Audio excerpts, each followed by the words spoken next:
بسم الله الرحمن الرحيم الله لا إله إلا هو الحي القيوم لا تأخذه سنة ولا نوم له ما في السماوات وما في الأرض من ذا الذي يشفع عنده إلا بإذنه يعلم ما بين أيديهم وما خلفهم ولا يحيطون بشيء من علمه إلا بما شاء وسع كرسيه السماوات والأرض ولا يؤوده حفظهما وهو العلي العظيم صدق اللہ العظیم۔ ترجمہ: اللہ تبارک و تعالیٰ کا مبارک اور مقدس ارشاد ہے، اللہ تعالیٰ ایسا ہے کہ اس کے سوا کوئی عبادت کے قابل نہیں، وہ زندہ ہے، سنبھالنے والا تمام عالم کا، نہ اس کو اونگ دبا سکتی ہے اور نہ نیند، اسی کے مملوک ہیں سب کچھ، جو کچھ آسمانوں میں ہے اور جو کچھ زمین میں ہے۔ ایسا کون ہے جو اس کی اجازت کے بغیر اس کے پاس کسی کی سفارش کرے؟ وہ جانتا ہے تمام حاضر کو بھی اور تمام غائب کو بھی، اور اس کی اجازت کے بغیر اس کے احاطہ علمی کوئی نہیں لا سکتا۔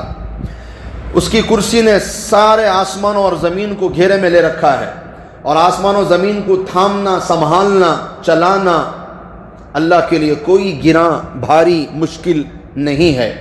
اللہ پاک عالی شان والے ہیں، اللہ پاک عظیم الشان والے ہیں۔ صدق اللہ العظیم۔ سورہ بقرہ کی آیت نمبر 255 ہے، اس کو آیت الکرسی کہا جاتا ہے۔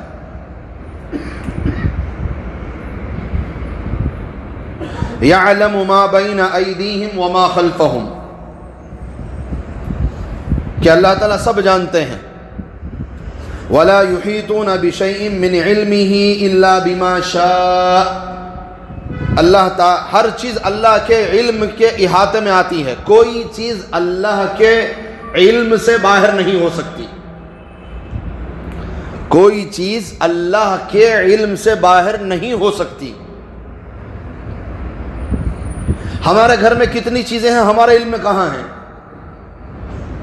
میرے جیب میں کتنی چیٹیاں ہیں، مجھے کیا پتا؟ جب نکالوں گا تبھی تو پتا چلے گا۔ چند چیٹیوں کے بارے میں ہم نہیں جانتے، چیزوں کے بارے میں نہیں جانتے کہ جیب میں رکھا کیا ہے۔ ہمیں یہ نہیں پتا کہ ابھی کیلی کس جیب میں رکھی ہے ہم نے گاڑی کی۔ بعض دفعہ کبھی یہاں دیکھ رہے ہیں پریشان ہو کے، کبھی یہاں دیکھ رہے ہیں اوپر ہوتی ہے۔ جب ہمیں اتنا نہیں پتا کہ ہماری گاڑی کی چابی کس جیب میں ہے، ہم کتنے کمزور ہیں۔ اللہ، اور آج انسان اپنے علم پر اتراتا ہے، اپنے علم پر گھمنڈ ہے، اور اللہ پاک کیا فرما رہے ہیں؟ وَلَا يُحِيطُونَ بِشَيْءٍ مِّنْ عِلْمِهِ إِلَّا بِمَا شَاءَ، اللہ کے علم سے کوئی دنیا کائنات کا ذرہ بھی باہر نہیں ہے۔ دوسری جگہ قرآن پاک کے اندر اللہ نے فرمایا وَعِندَهُ مَفَاتِحُ الْغَيْبِ لَا يَعْلَمُهَا إِلَّا هُ، ساری چیزوں کے خزانوں کی چابیاں اللہ کے پاس ہیں۔ یعلم ما فی البر والبحر، خشکی میں کیا ہے، تری میں کیا ہے، زمین میں کیا ہے، سمندر میں کیا ہے، زمین کے گہرائی میں کیا ہے، سمندر کی انتہا میں کیا، اللہ جانتے ہیں۔ وما تسقط من ورقۃ الا یعلمها، پوری دنیا کے اندر جتنے درخت ہیں، وہ ان کے اوپر جتنے پتے ہیں، اگر کسی کائنات کے کسی کونے کے کسی سوکھے درخت کے کسی ایک ٹہنی کے کسی پتوں میں سے ایک پتا اگر نیچے گرتا ہے تو اللہ فرماتے ہیں وہ بھی ہمارے علم میں ہے۔ قرآن کی بات ہے۔ جس کا علم اتنا طاقتور، سوچو وہ کتنا طاقتور ہے۔ ایک آسمان، دوسرا آسمان، پہلے والے آسمان، یہ دونوں مل کر درمیان کی چیزیں اللہ سے چھپا نہیں سکتے، اور تیسرا دوسرے کے درمیان کی چیزوں کو نہیں چھپا سکتا۔ میرے عزیزوں، ہمیں نہیں پتا کہ ایک گلاس میں کتنا پانی ہے، اس کا وزن کتنا ہے۔ اللہ فرماتے ہیں کہ سمندر میں کتنا پانی ہے، اس کا وزن اللہ جانتے ہیں۔ سبحان اللہ۔ اور سمندر، آسمانوں پر کتنے ستارے ہیں، ان گنت، ان لمیٹڈ، بے شمار، اللہ سب کو جانتے ہیں، ستاروں کے نام کو جانتے ہیں، اللہ نے پیدا کیا ہے۔ ساری کائنات، جنت، جہنم، ساتواں آسمان، سدرۃ المنتہا، رف رف، عرش، کرسی، سارے آسمانوں کو، سارے زمینوں کو اللہ سب جانتے ہیں. کوئی چیز اللہ کا علم اتنا طاقتور ہے. دنیا کے کائنات کے ساری مخلوقات میں جتنے بھی مادہ ہیں فیمیل، سب کے پیٹ میں کیا چیز پل رہی ہے، بڑھ رہی ہے، پنپ رہی ہے، اللہ جانتے ہیں. اللہ ہی تو بناتے ہیں. صرف انسانوں کے اندر، عورتوں کے پیٹ میں نہیں، ساری مخلوقات میں جتنے مادہ ہیں اور جتنے فیمیل ہیں، جتنے مؤنث ہیں، سب کے پیٹ میں کس وقت کتنے دن چل رہے ہیں اور کس کا کتنا، اللہ سب جانتے ہیں. دنیا کے تصویر بنانے والے روشنیوں میں بناتے ہیں، اور اللہ پاک فرماتے ہیں کہ 3 اندھیروں میں میں انسان کا چہرہ بناتا ہوں. یہ اللہ کا علم ہے، یہ اللہ کی قدرت ہے، یہ اللہ کی طاقت ہے. تو وَلَا يُحِيطُونَ بِشَيْءٍ مِّنْ عِلْمِهِ إِلَّا بِمَا شَاءَ.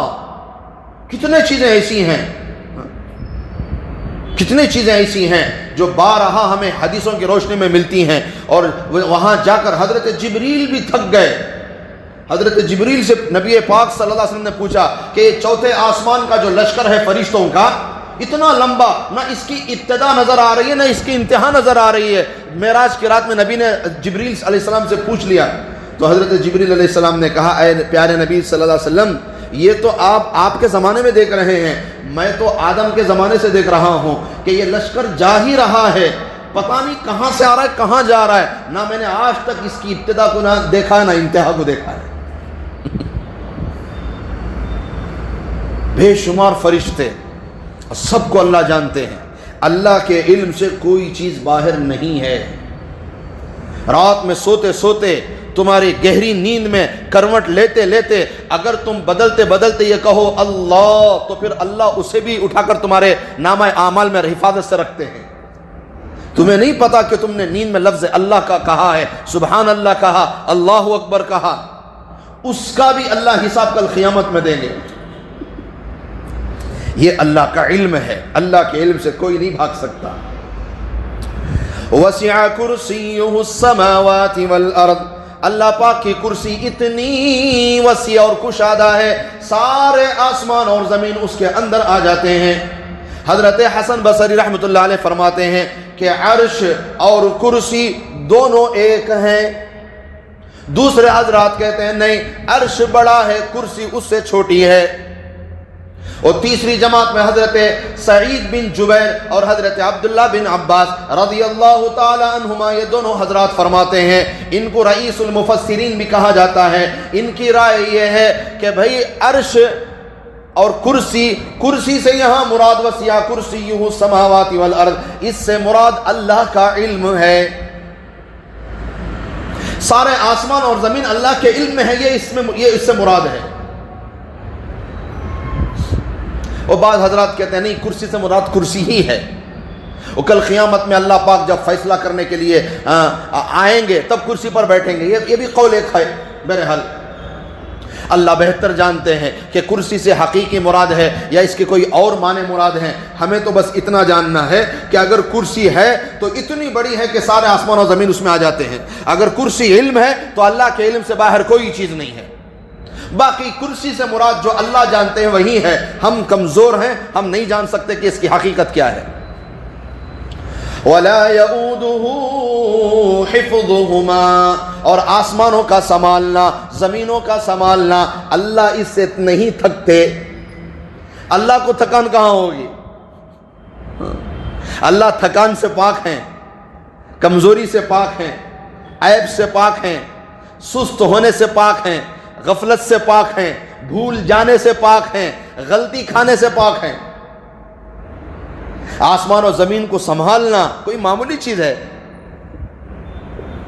آسمانوں میں، زمینوں میں اللہ کے علم کے بغیر ایک رائی کے دانے کے برابر بھی فرق نہیں پڑا آج تک. کوئی دنیا کی مخلوق یہ نہیں کہہ سکتی کہ اللہ مجھے بھول گئے، مجھے کھانا نہیں دیے. ساری مخلوق کو اللہ کھلا رہے ہیں، وقت پر کھلا رہے ہیں، سب کو پال رہے ہیں، اللہ وقت پر پال رہے ہیں. کسے آج کیا ضرورت ہے اللہ سب کو دے رہے ہیں، اور اس سے اللہ کبھی نہیں تھکتے. وَلَا يَئُودُهُ حفظہما، ان دونوں کی حفاظت کرنا نہیں تھکاتا اللہ کو. یہ کیا بلکہ قیامت کے دن ساری انسانیت کا حساب لینا اللہ کو نہیں تھکاتا. ایک دن 50,000 سال کے برابر کا ہے، اور سارے انسانوں کا فیصلہ کرنا، ہم ایک فیصلے میں 2 مرتبہ بیٹھ جائیں تو ہم تھکان محسوس کر لیتے ہیں، اور اس ایک 50,000 کے دن قیامت کے اندر اللہ سب کے فیصلے کریں گے، یہاں تک کہ انسانوں کا ہی نہیں، سینگ والی بکری اور بے سینگ والی بکری کے درمیان کے بھی فیصلے اللہ کریں گے، اور اللہ نہیں تھکیں گے. سبحان اللہ. وَهُوَ الْعَلِيُّ الْعَظِيمُ، اور اللہ پاک عالی شان والے ہیں، اور اللہ پاک عظیم الشان والے ہیں. اللہ کے کیا کہنے، اللہ کی شان تو نرالی ہے، اللہ کی شان اقدس بہت بلند تر ہے. یہاں پر آ کر آیت الکرسی کے الفاظ ختم ہوئے. تو آیت الکرسی کی ایک شان یہ بھی ہے کہ اس میں پہلا اللہ کا ذاتی نام ہے، باقی 9 کے 9 جملے اللہ کے صفاتی نام ہیں. آیت الکرسی، آپ صلی اللہ علیہ وسلم نے فرمایا ہر چیز کا ایک کوہان اونچائی ہوتی ہے. قرآن کا کوہان سورہ بقرہ ہے، اور سورہ بقرہ کی اونچائی آیت الکرسی ہے. ایک مرتبہ آپ صلی اللہ علیہ وسلم نے حضرت ابی ابن کعب رضی اللہ تعالیٰ عنہ، جو قاریوں میں سے قاری بہترین قاری ہیں، یہ حضرت ابی ابن کعب وہی ہیں جن کا اللہ نے نام لیا، اور اللہ نے فرمایا کہ اے نبی جی میرے بندوں میں سے کعب سے قرآن سنو، یہ ایسے ہی پڑھتے ہیں جیسے ہم نے قرآن اتارا ہے. تو آپ صلی اللہ علیہ وسلم نے حضرت ابی ابن کعب رضی اللہ تعالی عنہ سے پوچھا کہ کعب مجھے بتاؤ کہ قرآن میں سب سے زیادہ عظمت والی آیت کون سی ہے؟ تو حضرات صحابہ کی عادت شریفہ یہی تھی کہ جب بھی نبی سوال کرتے تو وہ عاجزی کر کر کہتے کہ اللہ اور اس کے رسول بہتر جانتے ہیں، ہمیں تو کچھ نہیں پتا. سبحان اللہ. میرے عزیزوں، علماء کے سامنے عوام کی بھی یہی انداز ہونا چاہیے. جب آپ کسی عالم دین کے سامنے بیٹھیں، اپنی زبان کم چلائیں، عالم سے زیادہ سنیں. آپ کو مسئلہ پتہ بھی ہو، پھر بھی جب آپ کسی عالم کے سامنے، مفتی کے سامنے، مدرس کے سامنے، معلم کے سامنے، مفسر کے سامنے، قاضی کے سامنے اگر آپ بیٹھیں گے تو آپ مسئلہ دریافت کریں، آپ ایک دوسرے کو نہ بتائیں عالم کے سامنے. ادب کیوں؟ انبیاء، علماء انبیاء کے وارث ہیں. العلماء ورثۃ الانبیاء. جو حقیقت، جو شان نبیوں کی ہے وہی شان علماء کی ہے. فرمایا نبی نے کہ اس امت کے علماء کی شان ایسی ہے جیسے بنی اسرائیل کے نبیوں کی شان ہے. انہوں نے تمہیں سنبھالا ہے. میرے عزیزوں، وقت پر یہ کارپوریٹر ہو یا نہ ہو، وقت کا ایم ایل اے ہو نہ ہو، وقت کا پی ایم ہو نہ ہو، وقت کا ایم پی ہو نہ ہو، وقت کا کوئی بھی سیاستدان، صاحب ثروت، صاحب طاقت کوئی بھی ہو نہ ہو، امت چل سکتی ہے. علماء کے بغیر امت نہیں چل سکتی.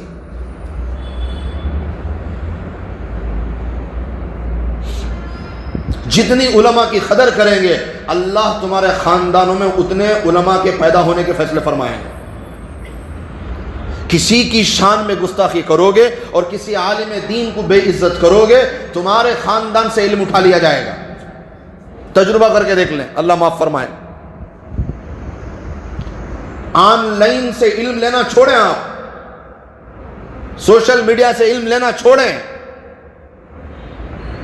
ہے نا ایپ، وہ 360 ایپ ہے، ایک ایپ ہے نا 360، دوسرے فرقے والوں کی ہے، ہمیں ان سے لینا دینا نہیں ہے. بس اتنا ذہن میں رکھیں کہ ان میں جو ترجمے ہیں، اس میں جو قرآن کا ترجمہ کیا گیا ہے، اس میں جو حدیثوں کا ترجمہ کیا گیا ہے، کہیں کہیں ایسی باتیں اس میں آئی ہیں جو ایک عام آدمی نہیں سمجھ سکتا. آن لائن حدیث پڑھنا چھوڑ دیں، آن لائن قرآن پڑھنا چھوڑیں. آپ کسی بھی ایپ سے ترجمہ ڈاؤن لوڈ کرنا چھوڑیں، انٹرنیٹ سے ترجمہ ڈاؤن لوڈ کرنا چھوڑیں.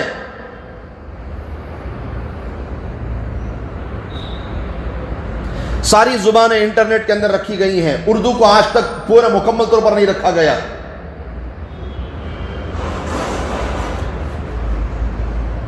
آن لائن کا پتہ بتاؤں میں آپ کو ایک مثال. ایک شخص تھے ہمارے تبلیغی جماعت کے، ماشاءاللہ بہت کافی وقت حضرت کا لگا تھا. مگر اچانک انہوں نے رفتہ رفتہ جماعت کے ساتھ نماز پڑھنا چھوڑ دیا. الگ پڑھتے تھے، جب بھی آتے تھے الگ پڑھتے تھے. وہ کیا ہوا؟ ساتھیوں نے دریافت کیا بھائی خیر تو ہے، جماعت آپ جماعت کے وقت میں بھی آتے ہیں تو بھی الگ نماز پڑھتے ہیں. تو انہوں نے کہا کہ بھائی میں نے قرآن پڑھا ہے، میں نے حدیث پڑھی ہے، اور نماز تنہا پڑھنا ہے، جماعت کے ساتھ نہیں پڑھنا. یہ کہاں لکھا ہے؟ کہاں؟ قرآن میں لکھا ہے. خود ہی سے پڑھ لیا قرآن، اور خود ہی سے قرآن سے مسئلہ نکال لیا کہ ابھی نماز تنہا پڑھیں گے، جماعت سے نہیں. تو ساتھی پریشان ہو گئے، آج تک تو ہم جماعت سے نماز پڑھ رہے ہیں، یہ تنہا نماز پڑھنے کی دلیل قرآن سے پتہ نہیں کہاں سے. تو پھر انہوں نے کسی عالم دین کو ان سے ملاقات کروائی. پھر حضرت نے پوچھا کہ بھی آپ بتائیں تو صحیح کہ تنہا نماز پڑھنا کہاں لکھا ہے قرآن میں. تو پھر انہوں نے قرآن کی آیت پیش کی، ان الصلاۃ تنہا لکھا ہے تنہا پڑھنا، نماز پڑھنا. اب لوگ نماز پڑھ رہے ہیں کہ جماعت کی نماز چھوڑ دی. ابھی کس کے پاس آپ نے قرآن پڑھا؟ کہا میں نے خود ہی سے آن لائن پڑھ لیا قرآن. آن لائن پڑھو گے یہی مسئلہ ہوگا. تنہا یہ تو عربی والا تنہا ہے، یہ عربی میں تنہا کہتے ہیں روکنے کو. ان الصلاۃ، بے شک نماز تنہا روکتی ہے، عن الفحشاء والمنکر، بے حیائی اور فحش اور بری باتوں سے. یہ اس کا ترجمہ ہے. انہوں نے تنہا کا مطلب سمجھا تنہا نماز پڑھنا ہے. اللہ کا شکر ہے صلاۃ کا مطلب نماز ہی سمجھا، پتہ نہیں پھر اور کیا سمجھتے. یہ حالت ہوتے ہیں اگر آپ آن لائن قرآن پڑھیں گے بغیر استاد کے. پھر کیا بنے گا؟ وہ کوئی مسئلہ بتا رہے تھے عمرے کے بیان میں، عمرے کو قافلہ جا رہا تھا، اس میں وہ تربیت والے پروگرام کبھی کبھی رکھتے ہیں ٹورس والے. تو اس میں ایک شخص بتا رہے تھے کہ آپ جب مکے سے مدینہ جائیں گے نا، تو جب مدینہ جائیں گے تو مسجد نبوی کی ارادہ کرنا، روزے کی نیت نہ کرنا. کہاں سے لے لیا مسئلہ آپ نے؟ کس نے کہہ دیا کہ مسجد کا ارادہ، نبی کے روزے کا ارادہ نہیں کر سکتے؟ حالانکہ شیخ نے تفصیل سے لکھا ہے دوسری جلد کے اندر فضائل حج میں. مگر اپنے ہی مسئلے بس بنا رہے ہیں، لوگ جا رہے ہیں. مسجد کا ارادہ کرو، روزے کا ارادہ نہ کرو. کیوں نہ ارادہ کرو روزے کا؟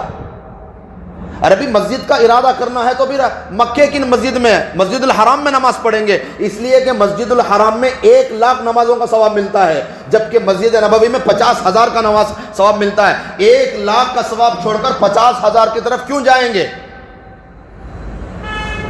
اس لیے کہ وہاں نبی آرام فرما رہے ہیں. تو پھر جب نبی آرام فرما رہے ہیں تو پھر نبی کی نیت کیوں نہیں کر سکتے؟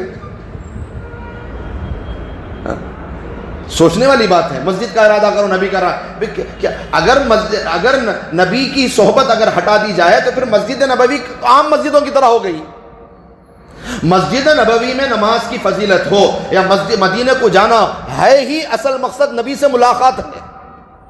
1,00,000 نماز کا ثواب چھوڑ کر بندہ 50,000 کو کیوں اختیار کرتا ہے؟ اس لیے کہ نبی کا دیدار اس سے بھی بڑا ہے.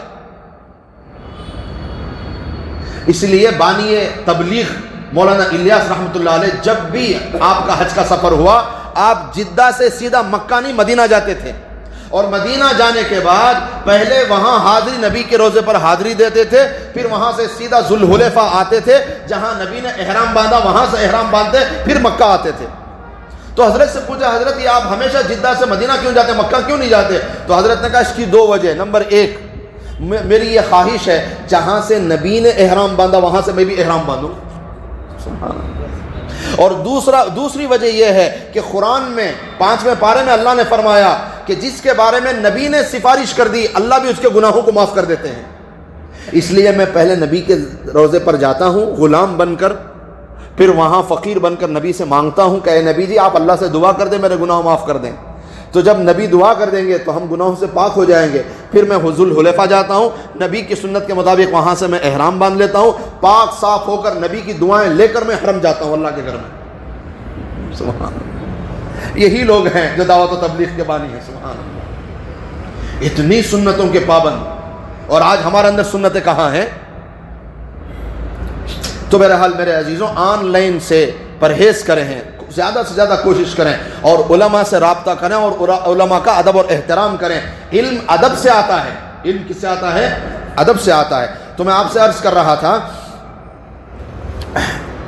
تو حضرت ابی ابن کعب رضی اللہ تعالی عنہ سے آپ صلی اللہ علیہ وسلم نے پوچھا، آپ نے ارشاد فرمایا کہ ابی بتاؤ کہ سب سے بڑی آیت قرآن میں کون سی؟ حالانکہ نبی جانتے ہیں نا۔ تو پھر حضرت ابی ابن کعب خاموش ہو گئے، اور صحابہ کی عادت کیا تھی، جب بھی سوال کرتے تو اے نبی جی اللہ جانتے ہیں اور آپ جانتے ہیں، ہمیں کیا پتا؟ پتا بھی ہوتا تو بھی نہیں بتاتے۔ یہی ادب ہے، یہ ادب رکھیں آپ۔ تو پھر آپ صلی اللہ علیہ وسلم نے بار بار سوال کیا، نہیں تم بتاؤ، نہیں تم بتاؤ، نہیں تم بتاؤ۔ تو پھر آپ نے عاجز ہو کر آخر میں عرض کیا، حضرت ابی بن کعب نے عرض کیا آپ صلی اللہ علیہ وسلم کی خدمت میں کہ اے پیارے نبی صلی اللہ علیہ وسلم، قرآن پاک کے اندر سب سے عظیم آیت آیت الکرسی ہے۔ تو آپ صلی اللہ علیہ وسلم نے فرمایا ابی مبارک ہو، اللہ نے تمہیں وہی علم دیا جو اللہ نے قرآن میں علم رکھا ہے، مبارک ہو۔ ابو المنذر ان کا لقب تھا، تو ابو المنذر مبارک ہو، اللہ نے تمہیں بہترین علم دیا ہے، بالکل تم نے سچ کہا۔ حضرت ابی بن کعب ہی کی دوسری روایت ہے، ان کے گھر میں کچھ صدقے کا کھجور رکھے ہوئے تھے موٹے میں، ایک بوریے میں۔ روزانہ حضرت حالانکہ استعمال تو نہیں کرتے تھے، مگر روزانہ تھیلے میں سے کم ہوتا تھا، انہیں کم ہونے کو جاتا تھا، کچھ نہ کچھ کم ہو رہا ہے روزانہ تعداد۔ تو حضرت ابی ابن کعب پریشان ہو گئے کہ میں تو کسی کو نہیں دے رہا ہوں، پھر یہ روزانہ کم کیسے ہو رہا ہے؟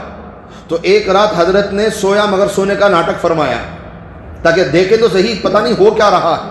پھر رات جب ہو گئی تو پھر ایک نوجوان آیا، عجیب و غریب تھا، اور وہ آ کر آہستہ سے بوریا کھول کر، موٹا کھول کر کھجوروں اندر سے لے رہا تھا۔ تو حضرت ابی ابن کعب فوراً اس کے پاس پہنچ گئے، اور پہنچ کر اس سے کہا کہ اے نوجوان تو آخر ہے کون؟ بڑا عجیب و غریب ہے، اور تو آیا کیوں ہے، اور تو اجازت کے بغیر لے کیسے جا رہا ہے؟ تو پھر وہ مڑ کر ان کی طرف دیکھنے لگا، تو حضرت نے اسے اوپر سے نیچے تک دیکھا، کہا تیرا اپنے ہاتھ بڑھا۔ تو جب اس نے اپنے ہاتھ بڑھائے تو اس کے دونوں ہاتھ کتوں کی طرح تھے۔ تو بڑی حیرانی ہوئی ابی ابن کعب رضی اللہ تعالیٰ عنہ کو، کہا تو انسان ہے یا جن ہے؟ اس نے کہا میں جنات میں سے ہوں۔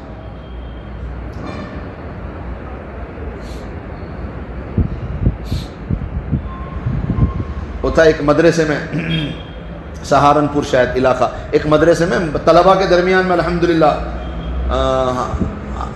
ہمارے دورہ تعلیم کے موقع پر بھی وہ تھا مسئلہ۔ سامنے آج بھی کچھ جگہ خالی رکھی جاتی ہے، کچھ استاد بیٹھتے ہیں اونچائی پر، اور سامنے کچھ 2-3 صف خالی رکھتے ہیں، پھر باقی ہم طلباء بیٹھتے ہیں، اور بتایا جاتا ہے کہ وہ جو خالی جگہ ہوتی ہے وہاں جنات بیٹھ کر پڑھتے ہیں، ان کی نسلیں پڑھتی جا رہی ہیں، ہر سال وہ بھی آتے ہیں، باقاعدہ دارالعلوم کے اندر داخلہ لیتے ہیں، وہ بھی پڑھتے ہیں۔ تو ہم نے بس سنا ہے، دیکھا نہیں۔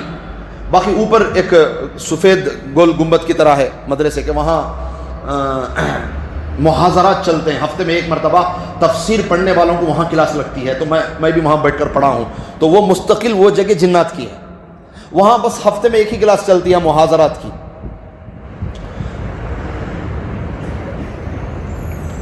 مدرسے میں جہاں طلباء ہوتے ہیں، تو ایک مدرسے کے اندر طلباء بھی پڑھتے تھے، تو طلباء کے ساتھ ایک جن بھی انسان کی شکل میں وہ بھی تعلیم حاصل کرتا تھا، تو بچے بھی جانتے تھے اسے، مگر جن پتہ نہیں بچوں کو کہ جن ہے، بچوں کی طرح تھے، وہ بھی ایک طالب علم کی حیثیت سے ہوتا تھا، مگر حضرت جانتے تھے کہ یہ جن ہے، اسے تاکید کی تھی کبھی ایسی کوئی حرکت نہ کرنا جس سے بچے پریشان ہو جائیں، تو پھر وہ خاموش رہا، اپنے حالت پر رہا، باقاعدہ بچوں کی طرح وہ بھی کھانا کھاتا تھا، سوتا تھا، اٹھتا تھا، کلاس میں آتا تھا، سبق لیتا تھا، مگر رات میں بڑا قرآن پڑھنا، تہجد پڑھنا، راتوں میں اٹھ کر عبادت کرنا، یہ اس کا معمول تھا۔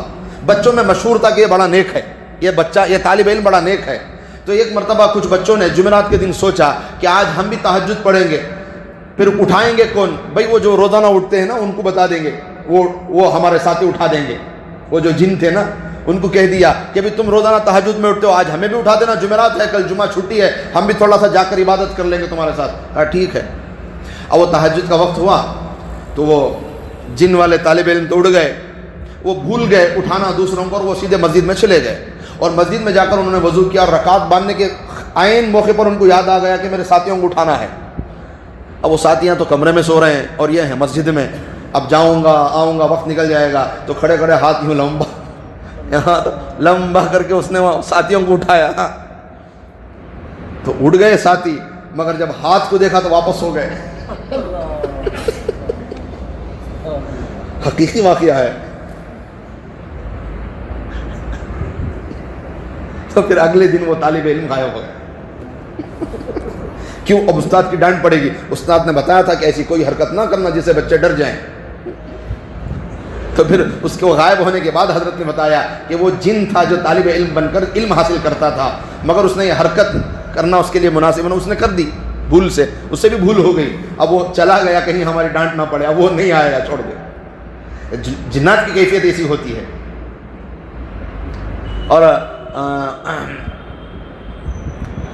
امداد اللہ مہاجر مکی رحمۃ اللہ علیہ کے حالات میں لکھا ہے، حضرت کو ایک مرتبہ کسی جلسے کے موقع پر ایک مدرسے میں، جہاں صحرا میں جنگل میں مدرسہ تھا، وہ مسجد بھی تھی مدرسہ بھی تھا، تقریباً 100-150 طلباء تھے، وہاں حضرت کو کسی پروگرام میں بلایا گیا۔ تو پروگرام کے بعد باتوں میں محتمم صاحب کہنے لگے، حضرت یہاں جنات بچوں کو بڑا ستاتے ہیں مدرسے میں، چونکہ یہ جنگل میں ہے مدرسہ، زیادہ آبادی تو ہے نہیں، مگر یہاں جنات بچوں کو بڑا ستاتے ہیں۔ کہ کیسے؟ بچے اپنی روٹی لا کر اپنی جگہ پر رکھ کر ہاتھ دھونے جا کو آئے تک روٹی ہضم، رات میں سب ایک جگہ سوتے ہیں اور صبح جب اٹھتے ہیں تو پتہ نہیں کوئی کہاں کہیں پڑا ہے، کوئی کہیں پہنچ گیا ہے۔ یہ آئے دن یہ حالات پیش آتے ہیں، بچے پریشان ہو کر ایک آدھ کم بھی ہو جاتے ہیں، چلے جاتے ہیں ہمارے ڈر کے۔ اگر یوں ہی اگر بچے کم ہو گئے تو پھر مدرسہ بھی ویران ہو جائے گا، مسجد بھی غیر آباد ہو جائے گی، کیا کریں گے؟ تو پھر حضرت امداد اللہ مہاجر مکی رحمۃ اللہ علیہ نے فرمایا، میں تو کوئی عامل ہوں نہیں، ہاں بس اتنا ہے کہ ہم نے حدیثوں میں پڑھا ہے کہ ایک خط ہے جو آپ صلی اللہ علیہ وسلم نے جنات کے نام پہ لکھوایا ہے، جس کو تحدیدی نامہ مبارک کہا جاتا ہے، آپ کو مل جائے گا انٹرنیٹ کے اندر بھی۔ تو حضرت نے تجویز یہ فرمایا، یہ مشورہ دیا، اس خط کو آپ لیں اور لکھ کر آپ مدرسے میں لگا دیں انشاءاللہ، باقی اللہ سے دعا کریں۔ تو پھر انہوں نے وہ خط نکالا، محتمم صاحب نے باقاعدہ سے اپنے ہاتھ سے تحریر فرمائی اور پھر مدرسے میں 2-4 جگہ کہیں لگا دیا۔ تو پھر الحمدللہ اس کے بعد جناتوں کے سردار نے اپنے سارے جنات سے کہا کہ بھائی اب اس کے آگے ہمیں یہاں رکنے کی اجازت نہیں ہے۔ کیوں؟ کیا بھائی ہم ان سے اس لیے مقابلہ کر رہے تھے، اس لیے کہ یہ ہماری جگہ پر آ کر بس گئے تھے، وہ جو مدرسہ کھولا گیا تھا وہ جنات کی جگہ تھی، یہ ہماری جگہ پر آ کر بس گئے تھے، اس وجہ سے ہم ان کو چھیڑ رہے تھے۔ مگر اب انہوں نے وہ حکم نامہ لگا دیا جو حضور پاک صلی اللہ علیہ وسلم کا ہماری قوم کے نام پر ہے، جب نبی کا حکم آ جائے تو اب ہماری کوئی جرت نہیں ہو سکتی، چلو یہاں سے جگہ خالی کرو، اب ہم ان پر کچھ نہیں کر سکتے۔ وہ سارا لشکر چلا گیا اور الحمدللہ مدرسہ آج بھی برابر چل رہا ہے۔ تو ایسی کیفیتیں ہو جاتی ہیں، جناتوں کے حالات ہیں ایسی۔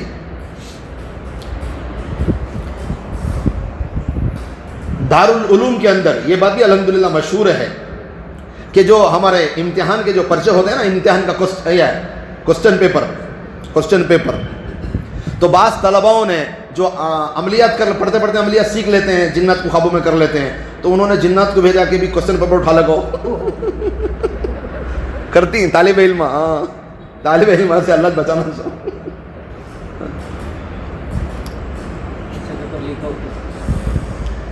شریر بچے نہ پہنچ جاتی مدرسے کو، اچھے بچوں کو تو میں مدرسے کام بھیجتی ہیں، باہری کالجوں کو یونیورسٹیوں کو بھیجتی ہیں، سب سے زیادہ شریر رہے تجھے ایک مدرسے میں لے آ چھوڑا، 3 چیزیں کہتے ہیں، ڈرا کو انہیں کتنا شریر رہتا کہ وہ پورے بچوں کو لے آ کو کام مدرسے میں چھوڑ کر دی۔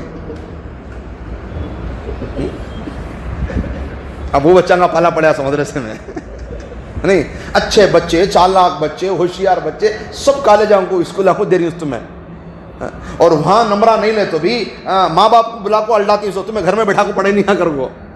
یہاں شریر بچے پمپ، شرارت کرنے والے، کھیلنے والے بچے آپ کو رہتی، یہاں نہیں پڑھے، یہاں بچے نہیں پڑھے تو استادوں کو مدرسہ کا نام خراب ہے، مدرسہ اچھا نہیں کرو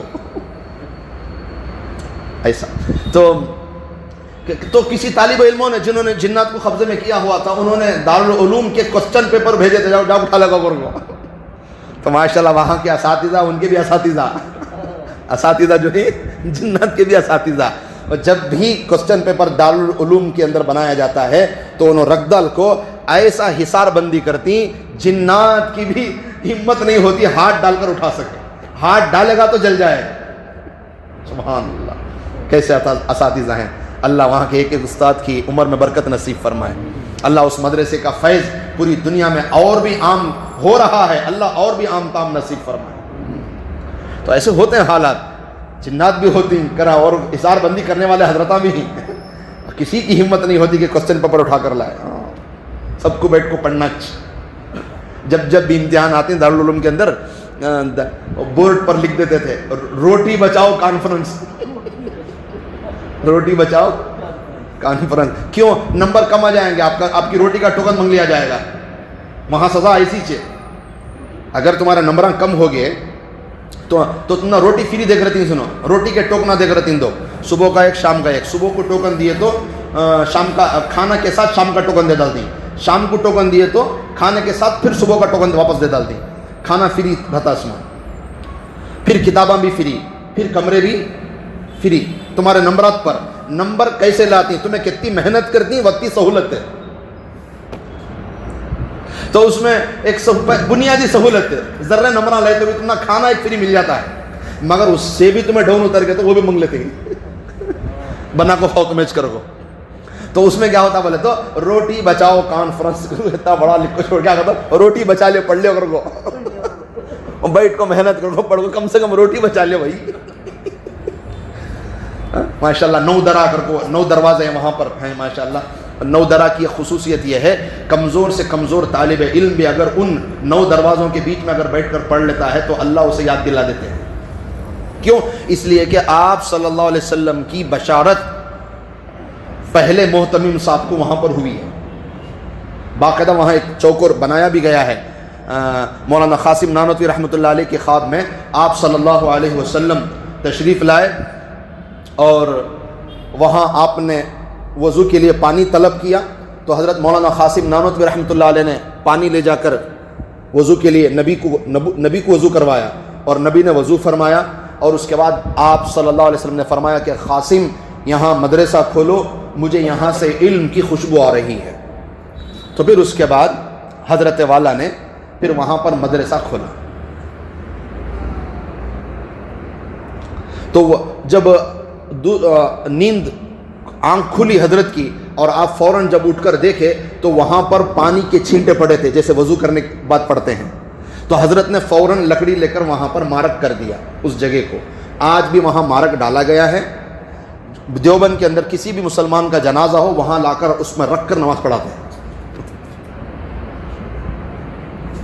احاطہ ملسری اس کا نام ہے, ایک وہ ہے, اور دوسری اس کی ایک اور مدرسے کی فضیلت. وہاں پر ایک چھوٹا سا کنواں یہ ہے, نلکا بولتی وہاں, ہمیں بورل بولتی نہیں, بورل وہاں کیا بولتی, نلکا بولتی. 150 سال پرانا نلکا انہیں. کتنے سال ہے؟